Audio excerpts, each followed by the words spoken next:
Let go of my mom and I'll make you stand. Black boy Kevin Washington said it loud. 2:47 p.m. on a Thursday in March. The fluorescent lights buzzed overhead like dying insects. 52 people packed the gallery of Courtroom 4, Fulton County Courthouse. Every single one of them laughed. The sound bounced off the wood-paneled walls, sharp, cruel, echoing. A woman in the third row snorted into her hand. Two men in suits near the back exchanged looks that said, "Can you believe this kid?" Kevin didn't flinch. He stood in the center aisle, 12 years old, wearing a second-hand blazer 2 sizes too big. The sleeves hung past his knuckles. His shoes, Walmart clearance, $12.99, squeaked against the marble floor when he shifted his weight. Judge Richard Carter leaned forward in his wheelchair, silver hair catching the light. His eyes narrowed. "Son, do you have legal representation?" "No, sir." "Do you understand this is a court of law?" "Yes, sir." Marcus Webb stood near the prosecution table, arms crossed, a smirk splitting his face. His Navy suit probably cost more than 3 months of Kevin's rent. Gold cufflinks glinted as he gestured toward the boy. "Your Honor," Webb said, loud enough for everyone to hear, "should I call child services? This black kid clearly needs supervision." More laughter. Someone clapped. Kevin's hands stayed at his sides. Steady. His heart hammered at 140 beats per minute. He could feel it in his throat, but his face showed nothing. At the defendant's table, Gloria Washington sat in an orange jumpsuit, wrists cuffed to a chain around her waist. Her eyes glistened. "Kevin," she whispered. "Baby, don't—" He didn't look at her. Not yet. He couldn't. Instead, he locked eyes with Judge Carter. The old man hadn't moved, hadn't blinked. Something flickered behind those gray eyes. Recognition? Fear? Kevin couldn't tell. 6 months, Your Honor." Kevin's voice didn't waver. "Give me 10 minutes to present what I found in 6 months. If I'm wrong, I'll leave. If I'm right—" He paused. "You'll stand." The laughter died. Judge Carter's jaw tightened. His fingers gripped the armrests of his wheelchair, knuckles white, veins bulging. Then he spoke. 10 minutes. Clock starts now. 6 months earlier, 5:32 a.m. The radiator in apartment 4B clanked and groaned like an old man with bad knees. Kevin was already awake, standing at the stove in their cramped kitchen, spatula in hand.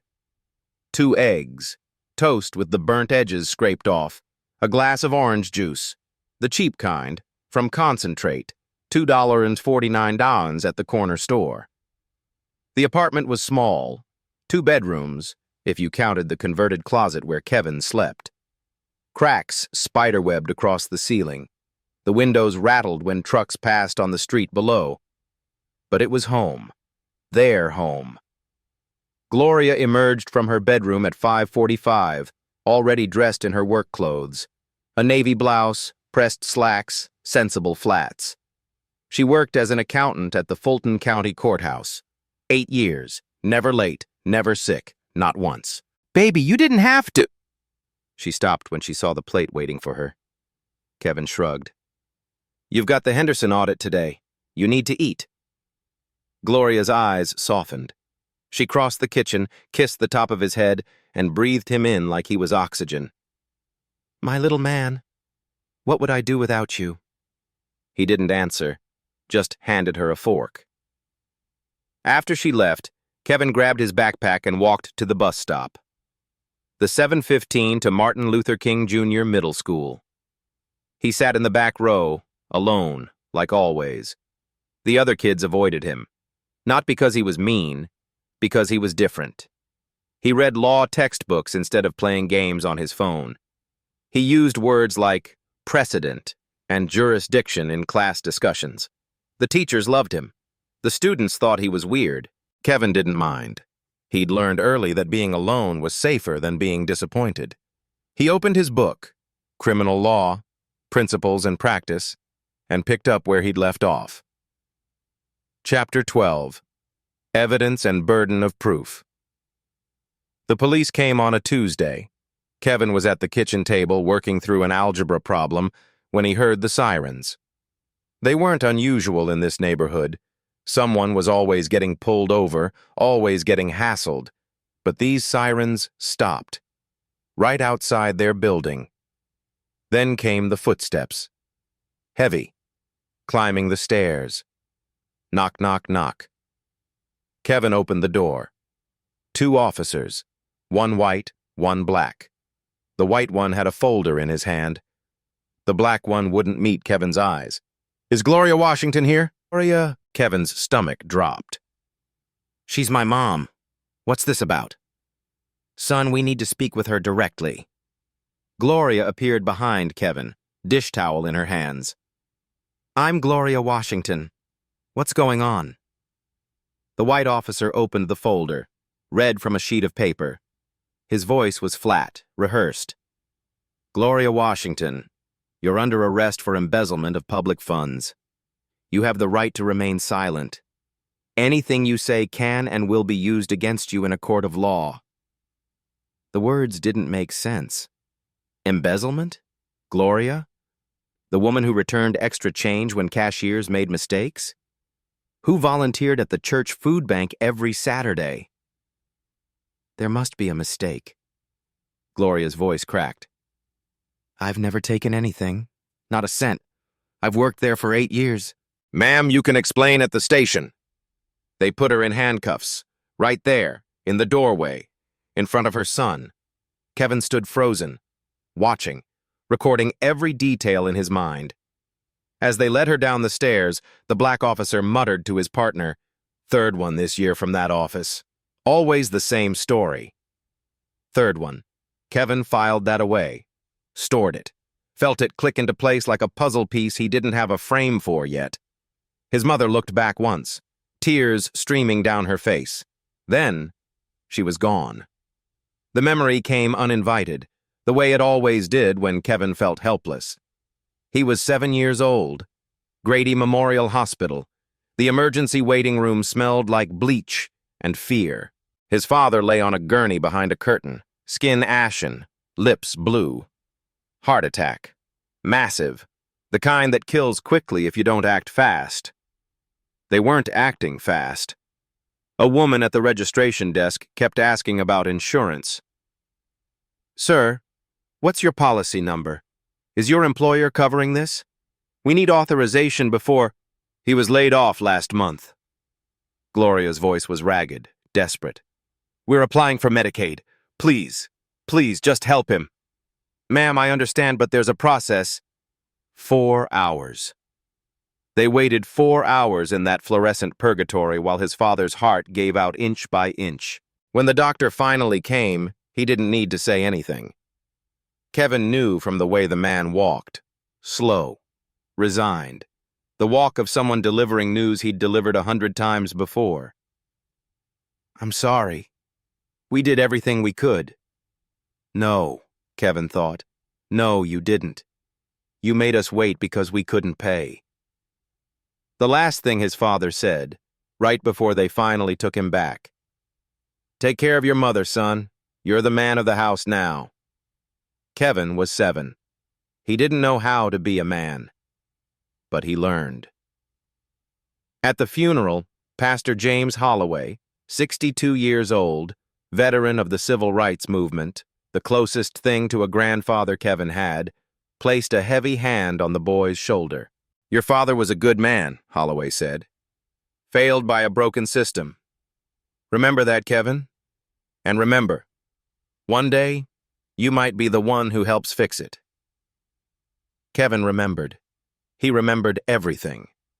The visiting room at Fulton County Jail smelled like industrial cleaner and regret. Kevin sat on a plastic chair, hands flat on the cold metal table. A sheet of scratched plexiglass separated him from his mother. Gloria looked smaller, grayer. 6 days in custody had carved new lines into her face. "Baby," her voice came through the speaker, tinny and distant. "I didn't do it. I swear on your father's grave I never took anything." I know, Mom. The public defender says I should plead guilty. Take a deal. 5 years instead of 15. Her chin trembled. Kevin, I can't do 5 years. Who would take care of you? You'd go into the system, foster care. I can't let that happen. Mom. Kevin leaned forward. I'm going to prove it. What? I'm going to prove you didn't do this. I'm going to find out who did. Gloria shook her head. Kevin, you're 12. You're a child. Let the lawyers handle it. What lawyers? His voice came out sharper than he intended. We can't afford a lawyer. The public defender has 40 other cases. He spent 6 minutes with me, Mom. 6 minutes. He doesn't care if you're innocent. Kevin. I'm not going to let them take you, not like they took Dad. Gloria's face crumpled. She pressed her palm against the glass. Kevin pressed his against the other side. On the bus ride home, he got off 3 stops early, walked the extra mile to stand in front of the Fulton County Courthouse. The building loomed above him.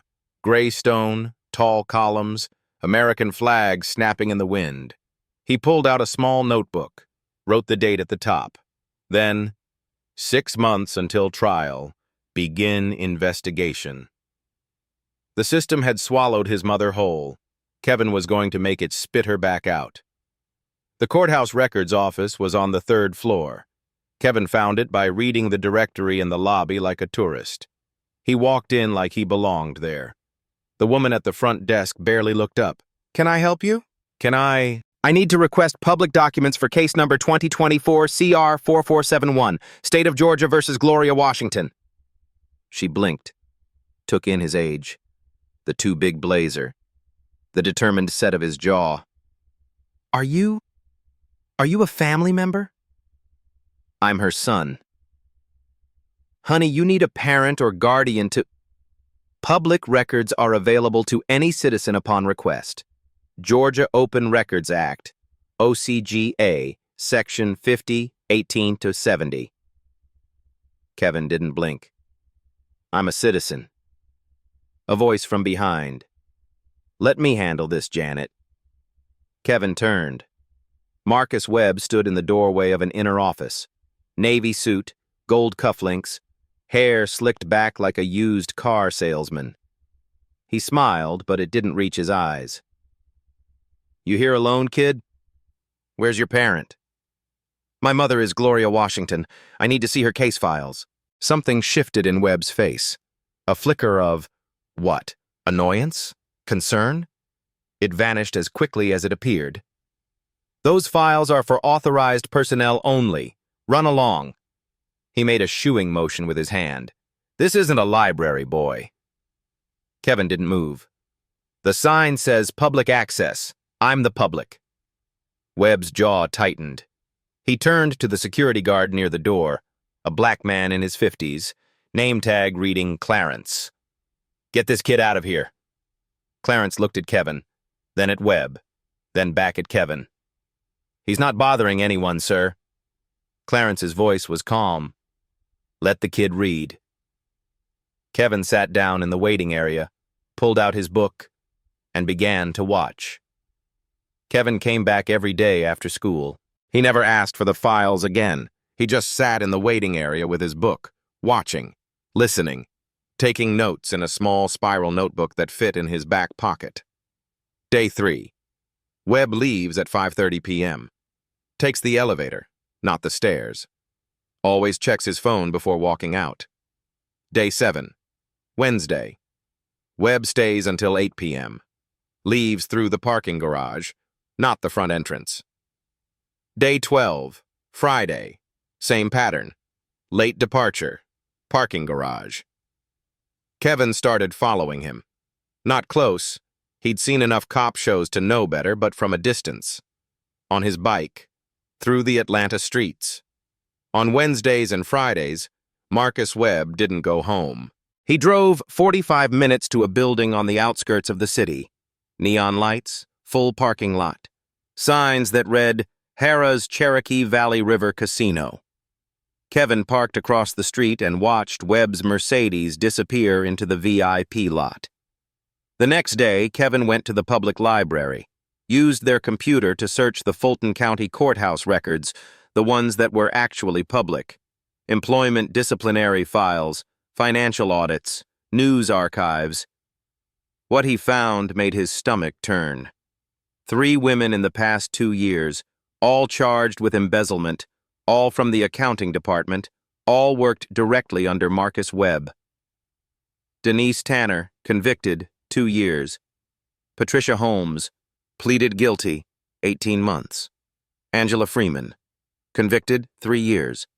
All of them were black. Kevin stared at the screen until his eyes burned. 3 women, same office, same charges, same story. One of them, Denise Tanner, had maintained her innocence throughout her trial. The judge hadn't listened. The jury hadn't cared. She was out now, released 4 months ago. Kevin wrote down her last known address. Mount Zion Baptist Church sat on the corner of Auburn Avenue, 3 blocks from the house where Martin Luther King Jr. was born. Pastor Holloway had led the congregation for 31 years. Kevin found him in the back office, surrounded by stacks of paper and the smell of old books. Kevin. Holloway's face broke into a warm smile that quickly faded when he saw the boy's expression. What's wrong? Kevin told him everything. The arrest, the pattern, Webb, the casino, the 3 women who came before his mother. Holloway listened without interrupting. When Kevin finished, the old man was quiet for a long moment. You know what you're doing is dangerous, right? These people have power, money, connections. I know. They could destroy you, son. Destroy your future. A black boy poking around a white man's business in a Georgia courthouse. I know. Kevin's voice didn't waver. But Mom doesn't have anyone else. Holloway studied him. Something passed between them, an understanding forged in the fires of shared history, of grandfathers who marched, of fathers who died waiting for care, of a system that had never been built for people who looked like them. The pastor stood slowly, walked to a locked cabinet in the corner. When he turned back around, he held a small device, rectangular, matte black, about the size of a deck of cards. This recorder, Holloway said, captured some of the most important conversations in Georgia's civil rights history. Testimonies, confessions, promises broken and promises kept. He placed it in Kevin's hands. Now it's yours. Kevin felt the weight of it, the history. Evidence is everything, Holloway continued. Without evidence, you're just a black kid with accusations. With evidence, you're undeniable. Kevin slipped the recorder into his pocket. Thank you, Pastor. Don't thank me yet. Go get your mother back. 3 days later, 4:47 p.m. Kevin was in his usual spot in the courthouse waiting area, book open on his lap, when he heard Webb's voice echoing from the hallway. I told you? I'll have the money by Friday. Stop calling me at work. Kevin's finger found the record button in his pocket, pressed it. He stood, walked toward the water fountain near Webb's office, bent down to drink. The recorder was 6 feet from Webb's back. The Washington case is closed, Webb said into his phone. They'll convict her, I get my bonus, and we're even. Stop worrying. A pause. Webb laughed, a sharp, ugly sound. Who's going to question it? She's a single black mother with no connections. Her kid's been hanging around here like a lost puppy. But what's he going to do? He's 12. Kevin's heart slammed against his ribs. His hands trembled. He gripped the water fountain to steady himself. 47 seconds. He got 47 seconds before Webb hung up and walked away, shoes clicking against the marble floor. Kevin didn't run. Running would draw attention. He walked, normal pace, out the front door, down the steps, around the corner. Then he leaned against the brick wall of the building and let himself breathe. His hands were shaking so badly he almost dropped the recorder when he pulled it out to check. But the red light was still blinking. Still recording. He had it. Webb's voice. Webb's confession. Webb's contempt. Who's going to question it? Me, Kevin thought. I'm going to question everything. He turned to leave and nearly walked into Clarence. The security guard looked at him, looked at the slight bulge in Kevin's pocket where the recorder sat, said nothing, just nodded once, slowly, then walked away. Kevin is 12 years old, no money, no power, no connections, just a second-hand recorder and a promise he made to his mother. He's doing what most adults wouldn't dare, going up against a system designed to crush people like him. Here's my question for you. If you were in Kevin's shoes, would you keep going, or would you walk away? Drop your answer in the comments. I read every single one. And if you're still watching, hit that subscribe button. Every new subscriber helps stories like this reach people who need to hear them. Now let's see what Kevin does next. Denise Tanner lived in a basement apartment on the east side of Atlanta. The neighborhood had seen better days. Cracked sidewalks, boarded windows, a check-cashing place on every corner. Kevin found her at a coffee shop 2 blocks from her building. She was 42 but looked 60. Thin. Tired. The kind of tired that sleep doesn't fix. "You're Gloria's son." It wasn't a question. "I saw your picture in the paper when they arrested her." "Yes, ma'am." Denise wrapped her hands around her coffee cup like she was holding on for dear life. "I was innocent too. You know that?" "I know. Doesn't matter." She laughed, bitter, broken. "Who's going to believe a black woman against a white clerk with connections? I had a house, Kevin, a car, a daughter who used to call me every Sunday." She stared into her coffee. "Now I've got a felony record and a room that floods when it rains." Kevin pulled out the recorder, showed it to her. "I'm collecting evidence. If you're willing to tell me what happened, on record, it could help my mom. It could help all of you." Denise looked at the device for a long moment. "They'll come after you." "I know. They'll call you a liar, a thief. They'll say you're just an angry black kid making trouble." "I know." "And you're doing it anyway?" Kevin met her eyes. "My dad used to say that the only thing evil needs to win is for good people to stay quiet. I'm done being quiet." Something shifted in Denise's face, a flicker of the woman she used to be. "Okay," she said finally. "Turn that thing on. I'll tell you everything." Including the part she'd never told anyone else, about how Judge Carter had signed off on her case in 15 minutes, without reading a single page. Pastor Holloway's sedan was 20 years old and smelled like hymnals and peppermint.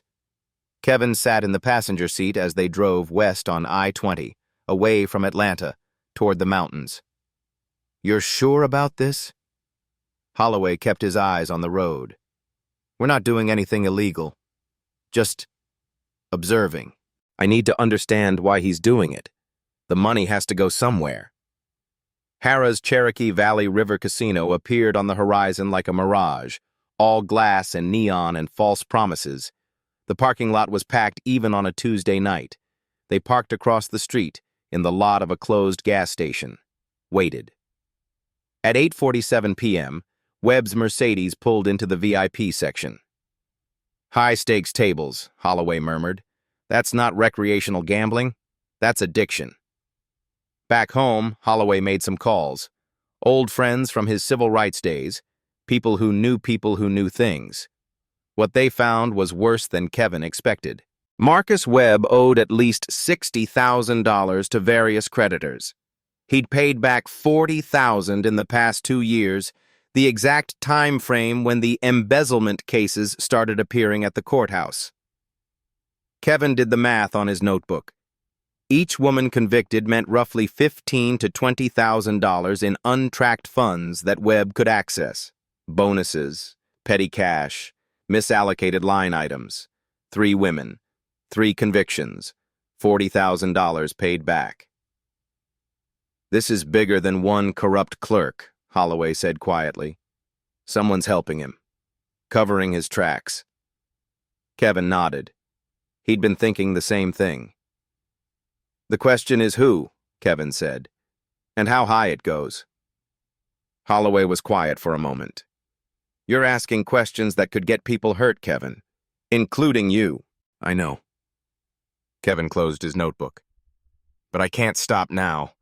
Not when I'm this close." The old man sighed.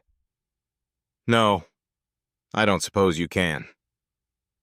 Clarence found Kevin at the bus stop outside the courthouse. 6:15 p.m. The sun was setting, painting the Atlanta skyline in shades of orange and purple. "You're persistent," Clarence said, settling onto the bench beside him. "I'll give you that." Kevin didn't respond, just waited. "I've worked that building for 15 years. Clarence's voice was low, careful. "Seen a lot of things I wasn't supposed to see. Heard a lot of things I was supposed to forget." "Like what?" "Like 5 women who looked like my daughter getting walked out in handcuffs over the past 3 years, all from the same department, all charged with the same crime." Clarence shook his head slowly. "I don't have evidence, but I have eyes, and eyes don't lie." Kevin felt something loosen in his chest. He wasn't alone. "Webb goes into the records room at night," Clarence continued. "After hours, alone. That's against protocol, supposed to be 2 people minimum for chain of custody, but nobody questions him. He's got juice." "When?" "Thursdays, usually, when the night guard, old Charlie, is on duty. Charlie's 73. Sleeps at his desk by 10. Clarence paused. "I'm off next Thursday." Kevin understood what he was saying, what he wasn't saying. "Why?" Kevin asked. "Why are you telling me this?" Clarence was quiet for a long moment. Then, "I got a daughter, 19, wants to be a lawyer." He looked at Kevin. "If someone did this to her, I'd want somebody to help her fight back." He stood, straightened his uniform. "I'm not telling you to break any laws. I'm just telling you facts." He started walking away. "What you do with them is your choice." Kevin watched him go. Then he pulled out his notebook and wrote, "Thursday, 10 p.m., records room. Thursday night, 9:43 p.m." Kevin stood in the shadows across the street from the Fulton County Courthouse. Black hoodie, dark jeans, sneakers that didn't squeak. His heart hammered so loud, he was sure the whole neighborhood could hear it. This was it. The point of no return. If he got caught, everything was over. Juvenile detention, his mother's case destroyed, foster care, the end. But if he didn't do this, his mother would go to prison for a crime she didn't commit. Just like Denise, just like Patricia, just like Angela. The system had already decided Gloria Washington was guilty. The trial was just theater. Kevin crossed the street. The basement window was unlocked, exactly where Clarence said it would be. Kevin squeezed through, dropping onto cold concrete. The building was different at night. Empty, echoing. Emergency lights cast everything in a sickly green glow. He moved through the hallways like a ghost, counting doors, remembering the layout from his weeks of observation. 3rd floor, records room, end of the hall. The door was locked, but the lock was old. A credit card, and 30 seconds later, Kevin was inside. Filing cabinets lined the walls. Thousands of documents, decades of cases. He knew what he was looking for. Personnel files, financial records, the trail that connected Webb to the money. 20 minutes later, he found it. A folder labeled Discretionary Fund, Accounting. Inside, handwritten notes, transfer records, a list of dates that corresponded exactly with each woman's arrest, and at the bottom, a signature authorizing every payment. Brenda Mills, assistant to Judge Richard Carter. Kevin photographed everything with his phone, hands shaking, breath coming fast. Then he heard footsteps. Someone was coming down the hallway. He killed his flashlight and pressed himself behind a filing cabinet. Don't breathe. Don't move. don't exist. The footsteps stopped outside the door. Kevin's lungs burned. His legs screamed from holding the crouch. Sweat dripped down his back, soaking through his hoodie. A voice, Webb's voice, talking on his phone again. "Brenda, relax. The audit's next month. By then, Washington will be convicted and we'll have clean books." A pause. Laughter. "Just make sure Carter signs off without reading. He hasn't actually read a case file in years. The man's a rubber stamp." Kevin pressed record on his phone, video this time. Through the crack in the filing cabinet, he could see Webb's shadow under the door. "Of course it's going to work. It's worked 3 times already." Webb's voice dripped with contempt. "These women are perfect. No money, no connections, no one who matters fighting for them. The system chews them up and spits them out and nobody asks questions." 47 seconds, 60, 90. Then Webb moved on. The footsteps faded down the hall. Kevin waited. 5 minutes, 10, 15. When he was sure the building was empty again, he slipped out the same way he came in. He didn't stop running until he was 3 blocks away, leaning against a dumpster behind a fried chicken place, gasping for air. But he was smiling. Carter is easy. He hasn't read a case file in years. He just signs whatever I put in front of him. Judge Carter wasn't just complicit. He was negligent, willfully blind. A man so checked out from his own courtroom that he'd become a weapon in someone else's hands. In his Mercedes halfway home, Marcus Webb scrolled through his phone, stopped on a photo someone had texted him, that black kid from the courthouse, sitting in the waiting area with his book. Harmless, Webb thought. What can a 12-year-old do? He deleted the photo and kept driving. 2 weeks until trial. Kevin spread everything across his bedroom floor like a war general planning an invasion. Evidence pile 1. Audio recordings. 4 total. Webb's phone call about the bonus. Webb's confession to Brenda Mills. Webb discussing his gambling debts.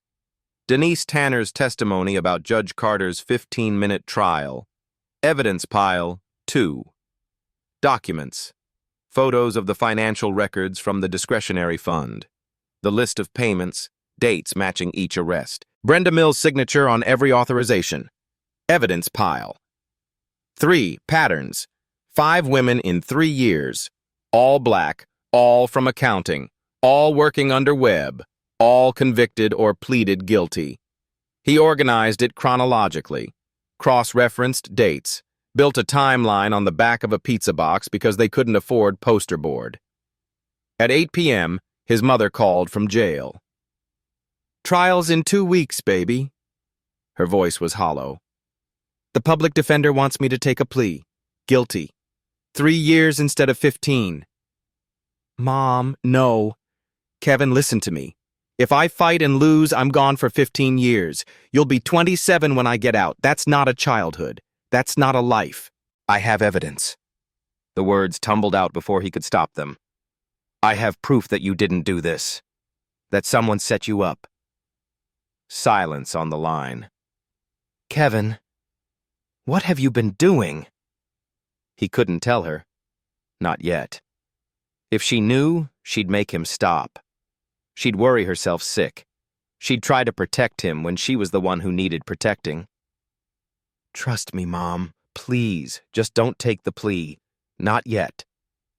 A long, shaky breath. "Kevin, you're scaring me." "I know." He closed his eyes. "I'm sorry. But I'm going to fix this. I promise." He hung up before she could argue. Then he went back to work. 1 week until trial. Kevin sat across from Pastor Holloway in the church office. The evidence spread between them like an accusation. "You've got enough here to blow this wide open," Holloway said, shuffling through the documents. "But how are you going to present it? You're not a lawyer. The court won't just let a 12-year-old walk up and start talking." "I've been thinking about that." Kevin pulled out a different folder. One he hadn't shown anyone yet. Inside, newspaper clippings, medical reports, and a case file from 15 years ago. Jerome Mitchell, black, 43 at the time. accused of embezzling from his employer, convicted in a trial that lasted less than a day, sentenced to 7 years. Mitchell maintained his innocence throughout, Kevin said. The evidence was circumstantial. The real thief was caught 3 years later. White guy, different company, same M.O. Mitchell was exonerated, released after 7 years. Holloway's face had gone still. I remember this case. 2 years after his release, Jerome Mitchell took his own life. Kevin's voice was steady, but his hands weren't. Left a note that said the system had taken everything from him, his job, his wife, his dignity. He couldn't rebuild. Kevin, the judge who convicted him was Richard Carter. Kevin met Holloway's eyes. 3 months after Mitchell's suicide, Carter was in a car accident. Minor injuries. But he never walked again. Holloway set down the papers slowly. Psychosomatic paralysis. I've heard of it. When the mind shuts down the body because the guilt is too heavy to carry. The doctors say there's no medical reason he can't walk. Kevin leaned forward. Pastor, I don't just want to prove Mom's innocence. I want Carter to face what he's done. All of it. For 15 years he's been hiding in that wheelchair, but the truth doesn't go away just because you refuse to stand up and look at it. Holloway was quiet for a long time. What are you planning, Kevin? Kevin told him. When he finished, the old man looked at him like he was seeing someone new. That's either brilliant, Holloway said finally, or insane. Maybe both. The night before the trial, Kevin sat at his desk and wrote a letter. Dear Mom, whatever happens tomorrow, I need you to know something.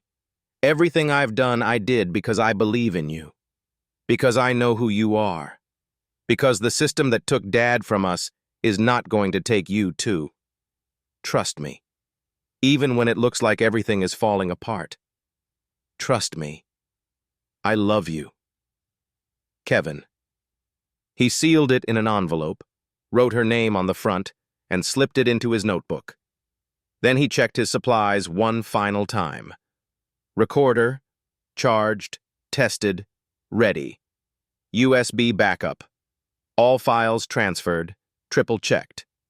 Documents, printed copies, organized by timeline. Phone, video function tested, battery at 100%. At 9 p.m., he called Melissa Grant. She was a reporter at the Atlanta Journal-Constitution, the kind who dug into stories about corruption, injustice, and people who got crushed by the system. Holloway had made the introduction. Kevin? Her voice was cautious. Your pastor vouched for you, which is why I'm even having this conversation. But I need you to understand something. I can't publish anything without solid evidence, and even with evidence, going after a county judge and a court clerk, I have recordings, documents, testimony from a previous victim, a pattern that goes back 3 years. Silence. Then, you have all that? I'll have more by tomorrow afternoon. Can you be at the trial? Courtroom 4, 2 o'clock. A long pause. You're 12 years old. I know how old I am, Ms. Grant. Will you be there or not? Another pause. I'll be there. Kevin hung up, lay back on his bed, stared at the ceiling. Tomorrow, he either saved his mother or lost everything. There was no in-between. He closed his eyes and tried to sleep. He didn't succeed. Courtroom 4, 9 o'clock a.m. The gallery was half full when Kevin arrived. Mostly retirees with nothing better to do, a few reporters, a handful of people who looked like they were waiting for their own cases. Kevin took a seat in the front row, close enough to see everything, close enough to be seen. His mother was already at the defendant's table, orange jumpsuit, wrists cuffed to a chain around her waist. She looked up when he entered, and something broke in her face, hope and fear and love all tangled together. Kevin gave her a small nod. Trust me. Judge Carter rolled in at 9:15, pushed by a court attendant. He looked older than Kevin remembered. Grayer. The wheelchair seemed less like a necessity and more like a fortress, something to hide behind. Marcus Webb sat in the second row behind the prosecution, immaculate in his navy suit, gold cufflinks catching the light. He saw Kevin looking and smiled, the smile of a man who knew he'd already won. Brenda Mills sat 3 seats away, clutching her purse like a shield. The prosecution laid out their case. Financial discrepancies, Gloria's access to the accounts, her fingerprints on key documents, all of it based on evidence that Webb had provided. Gloria's public defender, a young man named Thomas who looked like he hadn't slept in a week, mounted a weak defense. Character witnesses, years of exemplary service, no prior incidents. None of it mattered. Kevin could see it in the jury's faces. They'd already decided. At the lunch recess, Thomas approached Kevin. "Look, kid, I'm sorry. I've done everything I can. The evidence is fake." Kevin's voice was flat. "And this afternoon, I'm going to prove it." Thomas blinked. "What?" But Kevin was already walking away. He had a judge to confront. The hallway outside courtroom 4 smelled like old coffee and bureaucracy. Kevin found Judge Carter near the elevators, waiting as an attendant finished adjusting his wheelchair. "Your Honor," Carter looked up. His eyes narrowed. "You again. The Washington boy. I have evidence that proves my mother is innocent. Evidence that shows who really stole that money." Webb materialized like a bad dream, stepping between Kevin and the judge. "Your Honor, I apologize for this. This is the kid I told you about, the one who's been loitering around the courthouse, clearly disturbed." "I'm not disturbed. I have recordings." "Recordings?" Webb laughed, loud and theatrical. "Your Honor, should I call child services? Maybe a social worker? This black kid obviously needs supervision." He turned to a small crowd that had gathered, lawyers, clerks, curious bystanders. "Can you believe this? A 12-year-old thinks he's going to play lawyer." Laughter rippled through the group. Someone muttered something Kevin couldn't hear, but he caught the word pathetic. Brenda Mills stood at the edge of the crowd, smirking behind her hand. Carter's face remained impassive. "Young man, I understand you're upset about your mother, but this is a court of law. You can't simply approach a judge and— The law is supposed to find truth." Kevin didn't raise his voice, didn't back down. "Not bury it." Webb's smile flickered, just for a second. "Security." Carter's voice was tired. "Please escort this young man back to the gallery." Clarence appeared at Kevin's elbow. His grip was gentle as he guided Kevin away. But as they walked, Clarence whispered, "You've got guts, kid. Now show them what else you've got." In the corner of the hallway, a woman with a press badge was writing furiously in a notebook. Melissa Grant had arrived. The afternoon session began at 2:00 p.m. Gloria Washington was given 5 minutes to address the court before the jury retired to deliberate. She stood slowly, chains clinking, and faced the room. "I've worked for this court for 8 years. Her voice cracked on the first word, but she steadied herself. 8 years. Never late. Never missed a day. I raised my son alone after my husband died. I did everything right. Everything they told me to do." She looked at the jury. 12 faces, blank. Already decided. "I didn't steal anything. I never would. That money, I helped track it. I reported discrepancies. I followed every protocol." Her chin trembled. "And this is what I get? To stand here in chains, accused of being a thief?" Kevin's hands curled into fists in his lap. His nails dug crescents into his palms. Gloria turned toward him. Her eyes, his mother's eyes, the ones that had comforted him through nightmares, that had cried at his father's funeral, that had never once looked at him without love, were filled with tears. "I'm sorry, baby." Her voice broke. "I'm so sorry I couldn't protect you from this." Kevin wanted to run to her, wanted to tear down the barrier between them and hold her like she'd held him 1,000 times before. But he stayed in his seat, because the only way to save her was to finish what he'd started. From his wheelchair, Judge Carter watched the woman cry. For a moment, just a moment, he saw another face, another defendant, another trial that lasted less than a day. Jerome Mitchell, looking at him with the same desperate hope that Gloria Washington wore now. Carter closed his eyes. Not again. Something whispered in his mind. Please, not again. He silenced it. He had a verdict to deliver.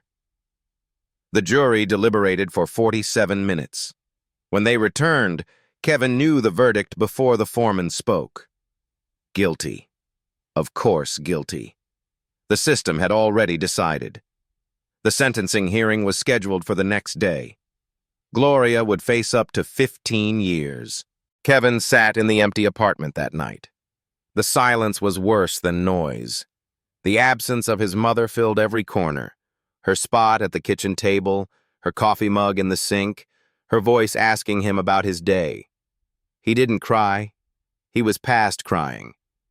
Instead, he laid everything out one more time. Every recording, every document, every piece of the puzzle he'd spent 6 months assembling. Tomorrow at sentencing, Gloria would have a chance to speak again before the judge handed down his decision. And Kevin would make them listen. At 11 p.m., his phone buzzed. Pastor Holloway. You ready, son? As ready as I'll ever be. I'll be there, front row. Whatever happens, you won't be alone. Kevin hung up, walked to the window, looked out at the Atlanta skyline. All those lights, all those lives, all those people who had no idea that tomorrow, everything might change. On his desk sat a framed photo, the only one they had left from before. His father, his mother, and him at 5 years old, standing in front of their old apartment, laughing at something the photographer said. Kevin picked it up, ran his thumb across his father's face. Take care of your mother, son. I'm trying, Dad. His voice was barely a whisper. I'm trying.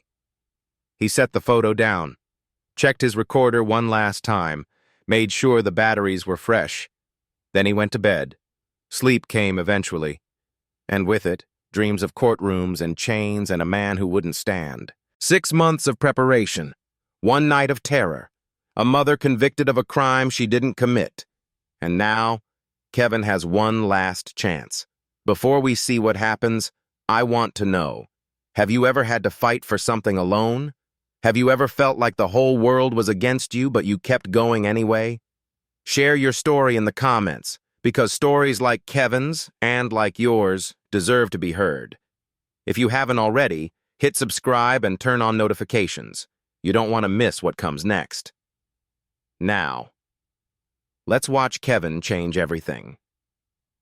Sentencing day, 2:47 p.m. The gallery was packed now. Word had spread. The strange kid, the accused mother, the promise no one believed. People had come to watch the spectacle. Judge Carter cleared his throat, adjusted his robe, picked up the document in front of him. In the matter of the state of Georgia versus Gloria Washington having been found guilty by a jury of her peers, this court is prepared to— Your Honor. Kevin stood. His voice rang through the courtroom like a bell. Every head turned. Whispers erupted. The bailiff took a step forward. Carter's eyes locked onto Kevin. Young man, you are out of order. Sit down immediately, or I will have you removed. Your Honor, I request 10 minutes to present new evidence before you sentence my mother. This is highly irregular. The trial is over. The verdict has been— The verdict was based on fabricated evidence. Kevin didn't blink. Evidence planted by the real criminal who is sitting in this courtroom right now. The whispers became a roar. Webb's face went pale. Brenda Mills clutched her purse so tight her knuckles turned white. That is a serious accusation. Carter's voice was cold. Do you have any proof? I have recordings, documents, testimony, a pattern of corruption that goes back 3 years and has destroyed the lives of 5 innocent women. Kevin took a step forward. 10 minutes, Your Honor. If I'm wrong, you can have me arrested. But if I'm right— If you're right, what? Carter leaned forward, something dangerous in his eyes. Kevin met his gaze, held it, let the silence stretch. "If I'm right, you'll stand." The courtroom erupted. Laughter, gasps, shouts of disbelief. Webb was on his feet, face red, pointing at Kevin. "Your Honor, this is insane! He's a child!" But Carter wasn't laughing. He was staring at Kevin with an expression that defied description. Finally, he spoke. 2 words that changed everything. 10 minutes. He looked at the clock on the wall. "Clock starts now." Kevin reached into his pocket and pulled out the recorder, Pastor Holloway's recorder, the one that had captured civil rights history and was about to make some more. "First recording," he said. "Made on October 14th, 4:47 p.m., outside Marcus Webb's office." He pressed play. Webb's voice filled the courtroom crystal clear. "The Washington case is closed. They'll convict her, I get my bonus, and we're even. Who's going to question it? She's a single black mother with no connections." The laughter stopped. Webb shot to his feet. "Your Honor, this is inadmissible. That recording was obtained without my consent. It's illegal." "Georgia is a one-party consent state, Mr. Webb." Kevin's voice was steady. "And the person I was having a conversation with, myself, consented." Carter held up a hand. "Continue." Second recording. Webb's phone call to Brenda Mills. "Just make sure Carter signs off without reading. He hasn't actually read a case file in years. The man's a rubber stamp." The color drained from Webb's face. Brenda Mills let out a small sound, something between a gasp and a whimper. "Your Honor," Webb's voice cracked. These recordings could be fabricated. Anyone can—" "Then let's test it." Kevin looked directly at Webb. "Say the words, 'single mother, black, no connections,' out loud. Let the court compare your voice to the recording." Webb's mouth opened, closed, opened again. No sound came out. Kevin pressed on. "Third recording, made on November 2nd, outside Harrah's Cherokee Valley River Casino." Webb's voice again, slurred with alcohol. "60 grand in the hole. But it's fine. One more conviction and I'm clear." "Mr. Webb's gambling debts," Kevin said. "Approximately $60,000, paid down by approximately $40,000 over the past 2 years. The same 2 years during which 3 innocent women were convicted of embezzlement." He held up a stack of papers. "And here are the financial records to prove it. Every payment, every date, every signature." In the gallery, Melissa Grant was typing so fast her fingers were a blur. Kevin had 7 minutes left. "Let me tell you about the women Mr. Webb destroyed." Kevin walked to the center of the courtroom. No notes. He'd memorized every name, every detail, every injustice. Denise Tanner, 42 years old, mother of 1, worked in court accounting for 6 years, convicted of embezzlement in 2022, served 2 years, lost her home, lost her car, her daughter stopped speaking to her. He pulled out a phone, pressed play. Denise's voice, thin and tired. "Judge Carter signed off on my case in 15 minutes. He didn't even read the evidence. He never does when it's one of us." Patricia Holmes, 38, single, 15 years of spotless service. She pleaded guilty because the public defender said she'd get 20 years if she fought it. She served 18 months for a crime she didn't commit. Kevin turned to face Webb directly. "Angela Freeman, Rose Jenkins, and now my mother, Gloria Washington. 5 black women, same office, same charges, same prosecutor using the same fabricated evidence, same judge rubber stamping the conviction." He held up a document. "This is Brenda Mills's signature on every single authorization that funneled money from court accounts into Marcus Webb's gambling fund. She's been helping him for 3 years. Brenda was crying now, mascara running down her face.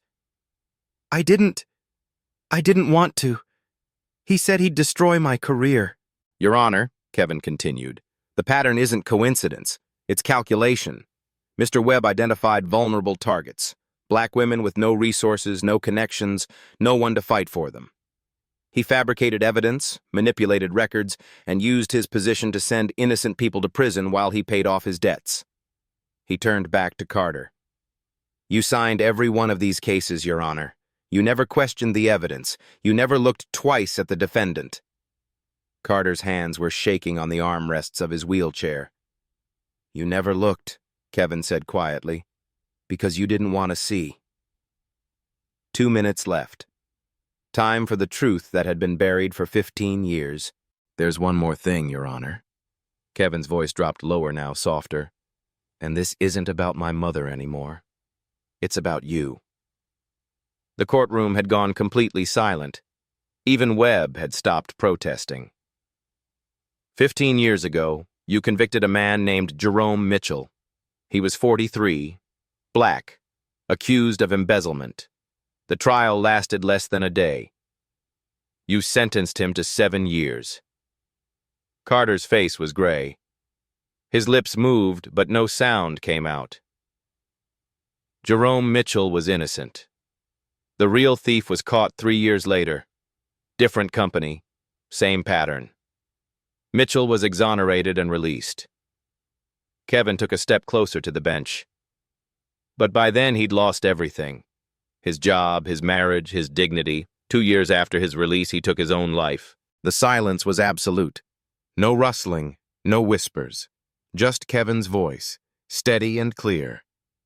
You know all of this, Your Honor. You've lived with it for 15 years. 3 months after Jerome Mitchell died, you were in a car accident. Minor injuries. But you never walked again. Carter's hands gripped the armrests so hard the wood creaked. The doctors say there's no medical reason you can't walk. No nerve damage, no spinal injury, nothing physical stopping you. Kevin's voice was gentle now. Not accusing, not angry, just truthful. I think you know why you can't stand. You're carrying something too heavy. Guilt doesn't just live in the mind, Your Honor. Sometimes, it lives in the body. A tear rolled down Carter's weathered cheek. He didn't wipe it away. You didn't kill Jerome Mitchell, but you failed him. And you've been failing people like him ever since, because it's easier to keep failing than to face what you did. Kevin took one final step forward, close enough to see the old man's eyes, close enough to see the 15 years of pain hidden behind them. Let my mother go. Face the truth about what happened in this courtroom. Not just today, but for 15 years. And I believe... His voice caught, just for a moment. I really believe you'll be able to stand again. For a long moment, nobody moved. The clock on the wall ticked. Once, twice, 3 times.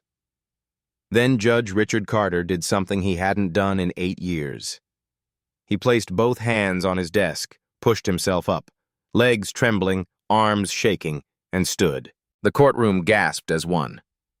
Case dismissed, Carter said, voice breaking. Gloria Washington is cleared of all charges. Marcus Webb and Brenda Mills are to be detained for investigation. Behind Kevin, his mother began to sob. The next 3 minutes were chaos. Bailiffs moved toward Webb. He tried to run, actually tried to push past them toward the back exit, but Clarence was there, blocking the door. Going somewhere, Mr. Webb? The security guard's voice was calm, almost pleasant. Webb's face contorted. This is a mistake. That kid is lying. Those recordings are fake. The handcuffs clicked around his wrists. Marcus Webb, you're under arrest for embezzlement, falsification of evidence, and fraud. You have the right to remain silent. I want a lawyer, I want... The bailiff kept ratting. Webb kept screaming. But no one was listening to him anymore. Brenda Mills didn't run. She just sat in her seat, crying, mascara pooling on the collar of her blouse. When the officer approached her, she held out her hands without being asked. I'll tell you everything, she said. Everything. I just wanted it to stop. At the defendant's table, a court officer removed Gloria Washington's handcuffs.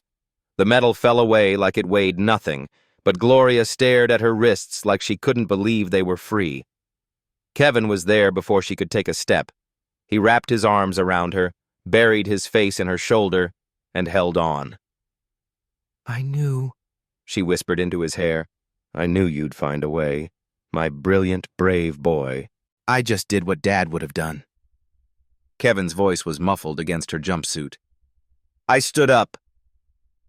Across the courtroom, Pastor Holloway wiped his eyes with a handkerchief he'd been carrying since 1967. And at the bench, Judge Richard Carter stood on trembling legs, gripping the edge of his desk for support. 8 years in that wheelchair. 8 years of hiding. He looked at Kevin. The boy looked back. Neither of them spoke. They didn't need to. Melissa Grant pushed through the crowd, recorder out, questions ready. But she stopped when she saw the mother and son embracing in the middle of the courtroom. Some moments were too sacred for quotes. She took a photo instead. It would be on the front page by morning. 1 week later, the story went national. Atlanta Journal-Constitution, front page, 12-year-old exposes corruption, frees mother, makes judge walk. The article was picked up by the Washington Post, then the New York Times, then CNN. Within 3 days, Kevin Washington's face was everywhere. The serious-eyed black boy who had done what entire legal teams couldn't. The hashtag #KevinWashington trended for a week. 2 weeks later, Denise Tanner's conviction was overturned. She called Kevin from the courthouse steps, voice breaking.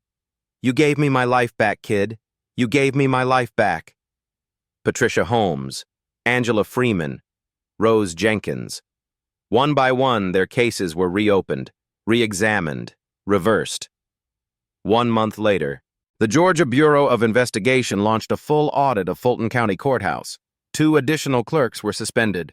New protocols were implemented requiring independent verification of all embezzlement charges, multiple signatures, external auditors. The Fulton County Commission issued a formal apology to the 5 women whose lives had been destroyed. It wasn't enough. It could never be enough. But it was a start. 2 months later, Judge Richard Carter submitted his resignation. His letter made headlines. "I spent 8 years hiding from my failures. A 12-year-old boy showed me that the only way to heal is to face the truth. I owe him, and all those I've wronged, an apology that can never be enough. But I can try. I can spend whatever time I have left trying to be worthy of the lesson he taught me." 3 months later, Pastor Holloway stood at the pulpit of Mount Zion Baptist Church and announced the creation of Kevin's Justice Fund, a nonprofit providing free legal assistance to people who couldn't afford representation. "This fund is named after a boy," Holloway said, "but it's for everyone who's ever felt invisible in the eyes of the law." The fund raised $2.3 million in its first year. Gloria Washington was named its executive director. And Kevin? Kevin went back to school, but he never stopped watching. 6 months after the trial, autumn settled over Atlanta like a benediction. Kevin stood at the window of their new apartment, 2 bedrooms, real ones this time, with a view of Piedmont Park and trees that turned gold in October. It wasn't fancy, but it was theirs, earned, deserved. Gloria had a new job now, managing finances for a nonprofit that helped formerly incarcerated women rebuild their lives. The irony wasn't lost on either of them. "Dinner's ready," she called from the kitchen. "And before you ask, yes, I made extra." Kevin smiled. Some things hadn't changed. His mother still cooked like she was feeding an army. At school, everything was different. The kids who'd avoided him before now wanted to sit with him at lunch. Teachers asked for his opinion in class. Reporters still showed up sometimes, wanting interviews, wanting the story again and again. Kevin declined most of them. He'd said what he needed to say. But one afternoon, he found an envelope in the mail. No return address. Inside was a photograph, faded, creased, showing a smiling black man holding a baby. On the back, in careful handwriting, "This was my father. Thank you for giving him justice, even after all these years. Marcus Mitchell, Jr." Kevin stared at the photo for a long time. Jerome Mitchell had a son who'd grown up without his father, a son who'd watched the system destroy his family and had been powerless to stop it. Until now, Kevin placed the photograph on his desk, next to the picture of his own family, the one from before, when his father was still alive, when his mother still smiled without shadows in her eyes. That evening, Gloria found him at the window again, watching the sunset paint the skyline orange and gold. "What are you thinking about, baby?" Kevin was quiet for a moment. Then, "All the people out there who don't have anyone to fight for them. I want to help more of them, Mom. Someday." Gloria kissed the top of his head. "You already have, Kevin. More than you know." 1 year later, a letter arrived. The envelope was thick, cream-colored, with a return address Kevin didn't recognize. Inside, handwritten on personal stationery, "Dear Kevin, Dear, I've spent the past year doing something I should have done decades ago. Facing the truth. I've visited every person I wronged as a judge, not just the ones you exposed, all of them. I've looked them in the eyes and apologized. I've listened to their stories. I've heard what my negligence cost them. It will never be enough. I know that. But it's something. The doctors still can't explain why I can walk now. They use words like psychosomatic and trauma response and miraculous recovery. I don't have a better explanation. But I think you were right. I was paralyzed by guilt, by the weight of Jerome Mitchell and everyone who came after him. I was hiding in that wheelchair because standing meant facing what I'd done. You forced me to face it, in front of a courtroom full of people. And somehow, that set me free. Enclosed is a check. My entire pension for this year, donated to Kevin's Justice Fund. It's not enough. Nothing will ever be enough. But I'm trying. You taught me something, Kevin. You taught me that truth doesn't care about age or power or status. Truth just is. And it has a way of finding light, no matter how deep we try to bury it. Thank you for making me stand. Richard Carter. Kevin read the letter twice. Then he wrote back, just one line. Thank you for standing, Your Honor. That took courage, too. 2 years later. Kevin stood on the steps of the Fulton County Courthouse, the same building where everything had changed. But he wasn't alone this time. Beside him stood Denise Tanner, finally whole again. Pastor Holloway, older but still fighting. And a dozen teenagers, black and brown and white, all ages, all backgrounds, each one trained by Kevin's Justice Fund to gather evidence, understand their rights, and never stay silent. They called themselves the Truth Speakers. Kevin looked up at the gray stone columns, at the American flag snapping in the wind, at the words carved above the entrance, "Equal justice under law." For a long time, those words had been a lie. Maybe they still were, in courtrooms across the country. But not here, not anymore, not while Kevin was watching. He turned to his team. Let's get to work. Some people believe that the truth is too weak to fight power. They're wrong. The truth doesn't need muscles or money. It just needs someone brave enough to speak it out loud. And sometimes, that someone is a 12-year-old black boy from South Atlanta who refused to stay silent. The court laughed at him that day. They're not laughing anymore. And that's Kevin Washington's story. A boy with no money, no lawyers, no power, just the truth and the courage to speak it out loud. Kevin didn't just free his mother. He freed Denise, Patricia, Angela, and Rose. He freed a judge from 8 years of guilt. He started a movement that's still helping people today. If you've ever felt invisible, if you've ever felt like the system was built to crush people like you, I hope this story reminded you of something important. Your voice matters. Your truth matters. And no matter how small you feel, you have the power to change things. Now I want to hear from you. If you had 10 minutes to tell your truth to the people in power, what would you say? Drop it in the comments. Like this video if it moved you. Subscribe if you want more stories like this, and share it with someone who needs to hear it today. Thank you for watching. Until next time, Keep speaking your truth.